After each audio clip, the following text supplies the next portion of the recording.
allez bien. Aujourd'hui, on se retrouve pour le traditionnel rendez-vous de la moitié du mois, c'est-à-dire le jour où on fait le petit bilan, le petit aperçu, le petit tour d'horizon, comme vous voulez, des sorties en fait qui sortent donc en ce mois de juillet. Si vous êtes habitué des bilans, vous savez que le mois de juillet et d'août sont toujours beaucoup plus calmes au niveau des sorties. Parce que ben voilà, ils préparent la rentrée littéraire souvent de leur côté et franchement tant mieux qu'on a un peu de répit pour nos portefeuilles.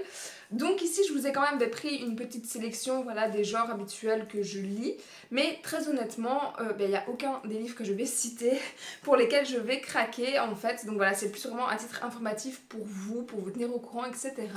Mais de mon côté, voilà, il n'y a rien qui vraiment, je l'attendais impatiemment, ou vraiment la révélation de je l'attendais pas, mais oh mon dieu, il me faut absolument. Mais bref, voilà, comme ça vous avez déjà l'idée de base pour cette vidéo. Et on va commencer tout de suite par le premier livre. Je vous ai tout d'abord sélectionné ce livre-ci. Donc il s'agit de Chasse-Gare, le tome 1, qui est publié du coup chez Plume Blanche et qui sort le 2 juillet. Et dont le résumé nous dit: la grande purge aurait dû éliminer toutes les créatures magiques, mettre à jamais l'humanité à l'abri de ces fléaux. Désormais, les monstres sont partout.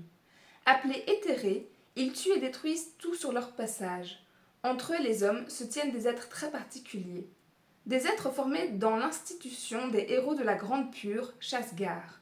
Des êtres dont les gènes sont compatibles avec la magie des éthérés.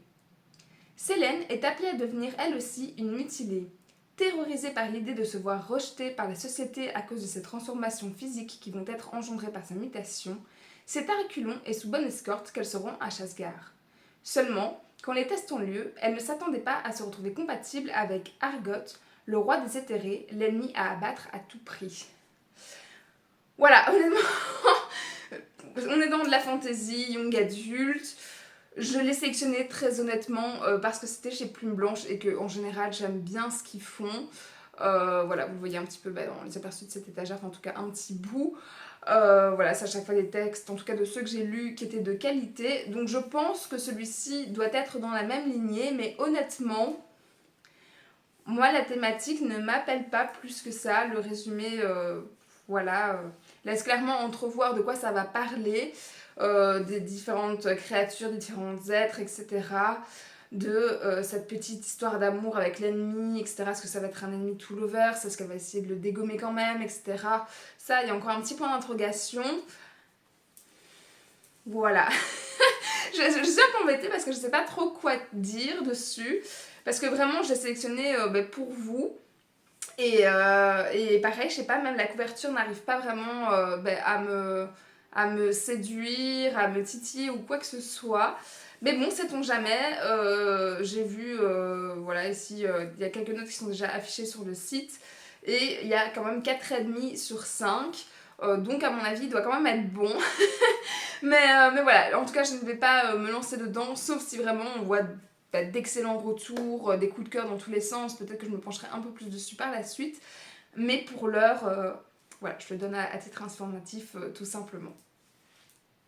Puis, le 3 juillet, sortira La Couronne d'Aubépine. Donc pareil, je vous mets la couverture ici. Et là, c'est chez Corrigan. Et hop, le résumé nous dit: héritière de la cour de la lune, Théa est promise à une sombre destinée. Une lésion prédit sa mort et le massacre de son peuple par son ennemi, Arkham, l'héritier de la cour du soleil. Pour tenter de conjurer cette prophétie, la princesse n'a d'autre choix que de s'engager dans l'armée adverse en se travestissant en homme. L'objectif, influencer le futur en toute discrétion, le risque, attirer l'attention du prince, tomber entre ses griffes et entraîner son royaume dans sa chute. De son côté, Arkham lutte pour sa survie. S'il ne succède pas à son père, il sera assassiné.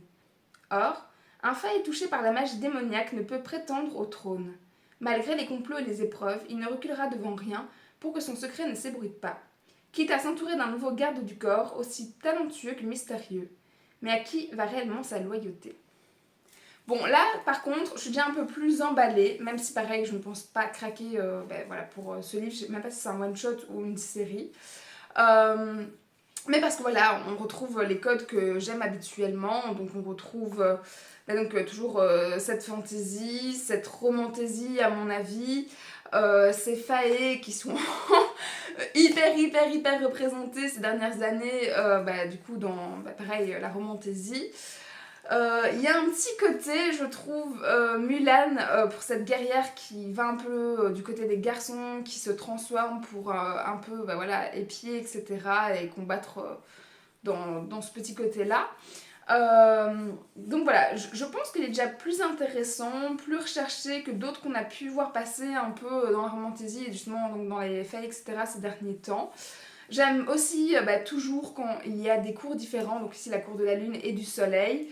En général, voilà, ça vient clairement de Hakotar, on va pas se mentir, ils sont là-bas. Mais voilà, je sais pas pourquoi j'aime bien le système des cours, même si c'est jamais que différentes parties du royaume qui s'opposent, enfin voilà.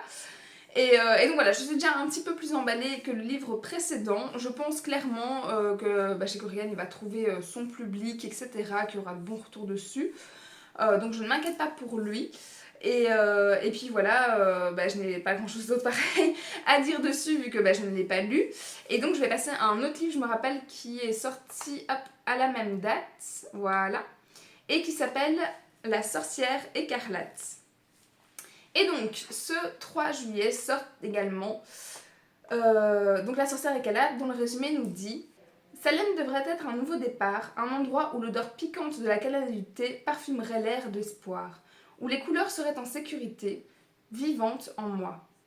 J'avais 19 ans et Nathaniel 24 lorsque nous nous rencontrâmes dans ces rues de briques. C'était en l'an 1829 et nous luttions tous deux, chacun à notre manière, pour être libres. Lui avec ses carnets, moi avec mon aiguille. Brodeuse aux doigts de fée, Isabelle descend d'une lignée de femmes qui possèdent tout un don exceptionnel, celui de percevoir la couleur des lettres et des sons. Très tôt, elle apprend à le cacher et pour ne pas être, comme ses aïeuls, accusée de sorcellerie. Contrainte de fuir en Nouvelle-Angleterre avec son mari, Isabelle se retrouve rapidement seule à Salem. Son destin croise alors celui du jeune Nathaniel, un écrivain hanté par le rôle de ses ancêtres lors du tristement célèbre procès de sorcellerie. Ensemble, ils forment un duo de conteurs et de muses qui donnera naissance à l'un des plus grands chefs-d'œuvre de la littérature. Et voilà. Clairement, celui-là, pareil, je suis déjà plus emballée en tout cas à la lecture du résumé. Tout simplement parce qu'on parle de sorcières, on parle de Salem et je ne pense pas en avoir déjà reparlé par ici parce que je gardais ça dans un coin de ma tête de pareil faire pour l'automne prochain une vidéo thématique sur les sorcières justement. Mais voilà, j'aime beaucoup lire des livres de sorcières en général, de sorcellerie, etc. Donc j'ai déjà une petite section qui est prête dans ma tête, donc je vous parlerai du coup un jour. Mais ici, je trouve qu'on a l'air de sortir quand même pas mal des codes, donc on est post-Salem et toujours un peu dans cette thématique-là. Mais ce qui m'intrigue vraiment, déjà c'est son don avec les couleurs, etc. La couleur des lettres et des sons, comme on dit ici. Et je sais pas, j'ai l'impression qu'il y a un côté un peu plus littéraire, artistique, poétique peut-être aussi, qui va en ressortir de par Nathaniel, voilà, je sais pas, des descriptions en tout cas qu'on fait d'eux, du côté écrivain, je sais pas, je pense qu'il y a un côté un peu plus gothique, on va dire, qui ressort de ce résumé de cette lecture, donc je suis un peu étonnée qu'il sorte en été, honnêtement. Mais à voir, parce que je ne sais pas dans quelle catégorie il est mis, si c'est de la romance. Non, ici on parle plus de roman historique. Ouais. Ouais, je vois contemporain ou historique. À mon avis, vu qu'on est plus sur la réécriture de Salem, on doit être un peu plus du côté historique, mais voilà. Et donc voilà, je pense que c'est un peu ce côté-là, je sais pas pourquoi, hein, mais au résumé qui m'inspire plus, comme si on lirait justement voilà, un recueil de poésie, vraiment dans une touche un peu pareil, dark academia, gothique, enfin toutes ces choses-là. Et donc je ne m'attends pas à un énorme succès de la part de ce livre, mais pareil, qui correspondra aux attentes d'un certain type de public, etc. Donc pareil, je vous refile l'info, parce que ça a l'air de changer quand même un petit peu de ce qui se fait d'habitude, et c'est pas plus mal. Toujours le 3 juillet sortira celui-ci cette fois, donc le livre qui refusait de brûler, et c'est chez Brajlon si je ne dis pas de bêtises. Alors pour le coup, je trouve que la couverture elle est assez jolie. Je sais pas de votre côté si vous êtes du même avis ou quoi, mais en tout cas je l'aime bien. Ce côté grande bibliothèque, voilà, un petit peu lumineuse, pas scintillant parce que vraiment c'est la lumière ou quoi, mais en tout cas, voilà, je la trouve vraiment, vraiment jolie. Et pour parler un peu plus du livre, du coup, le résumé nous dit: La plus fabuleuse des histoires peut atteindre les étoiles. Evar a passé toute sa vie prisonnier d'une salle remplie de livres, plus anciens que les empires, plus vastes qu'une cité. Livira vivait aux confins de la civilisation, où rôdent les cauchemars et où nul ne se rend. Lorsqu'elle est arrachée à son village, elle se consacre à l'étude des mystères qui irriguent la grande bibliothèque, cœur battant du royaume. Ils n'étaient pas censés se rencontrer. Dans la bibliothèque, leurs chemins se sont pourtant croisés. Leur histoire s'entrelace alors cœur à travers les univers et le temps. Faites de vérité et de mensonges, elles se brouillent et se confondent. Dans ce périple où la connaissance érode les certitudes, la plume a beau être plus puissante que l'épée, elle n'empêchera pas le sang de couler ni les cités de brûler.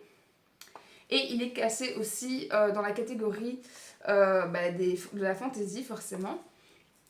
Et je sais pas, pareil. Celui-là, je pense vraiment que je ne me lancerai pas dedans. Je sais pas, le côté chouette du livre, donc avec cette immense bibliothèque aussi grande qu'une cité, c'est-à-dire le rêve de la plupart des lecteurs, j'ai l'impression, pareil, que ça a déjà été utilisé pas mal, vu, revu, etc. Et ça me rappelle aussi, et je pense, je vais peut-être dire des bêtises, que c'est aussi chez Brajlon, mais je crois que je l'ai plus dans ma bibliothèque. Ah, si. Ah non, c'était chez Big Bang. Ça me fait un peu penser à Sorcery of Town, pardon. Et je sais pas, j'ai l'impression qu'on est toujours un peu dans le même style. Alors j'avais bien aimé, mais c'était pas non plus révolutionnaire. Et je sais pas, je sais pas, pour le reste, il n'arrive pas à m'intriguer, à m'intéresser beaucoup plus que ça. Mais j'ai vu quand même pas mal d'annonces voilà, par rapport à la sortie de ce livre-ci. Donc j'espère pour eux que ça va marcher. Mais j'ai l'impression que en fait, je m'attends pas à un livre exceptionnel en fait. Genre une lecture qui serait chouette, mais sans plus genre un 15 sur 20 ou un truc comme ça. Où on aurait trop rien à lui reprocher, mais en même temps rien non plus qui fasse qu'il se démarque des autres, et j'ai peur que ce soit un peu le risque. D'autant que pareil, quand on parle des héros, donc de Evar et Livira, je sais pas, d'office il va voir donc leur relation, etc.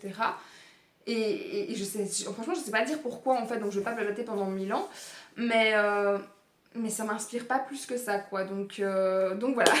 Je vous ai filé d'infos, j'espère qu'il est mieux que ce que je vous le vends honnêtement, mais en tout cas à part la couverture, vraiment le résumé il arrive pas à me choper plus que ça, donc pareil, je vais passer au livre suivant.